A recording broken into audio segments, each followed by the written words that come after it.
ఒకవైపు 10 ఏళ్ల నిజం కేసీఆర్ గారి పరిపాలన, ఇక్కడ 100 రోజుల అబద్ధం రేవంత్ రెడ్డి గారి పరిపాలన, 10 ఏళ్ల మోసం నరేంద్ర మోడీ గారి పరిపాలన. ఆనాడు 2014లో బడే బాయ్ నరేంద్ర మోడీ ఏం చెప్పిండు?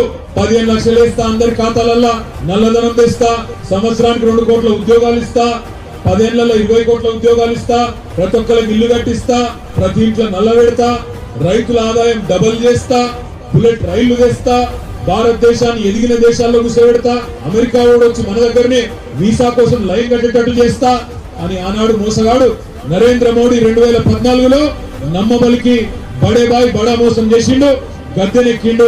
10 ఏళ్ళు ఆయన రాజ్యం వెళ్ళిండు. ఇక్కడ చోటాబాయ్ అంటే ఎవరు? రేవంత్ రెడ్డి. చోటాబాయ్ గారు మొన్న ఇక్కడ మోసం చేసిండు, అరిచేతుల వైకుంఠం చూపెట్టి అన్ని చేస్తా, అందరికి అన్ని ఇస్తా. చోటా మోసం చేసిండు, ఇక్కడ ఎక్కి కూర్చున్నాడు. ఇక బాయ్ ఎక్కిండు, ఎక్కిన తర్వాత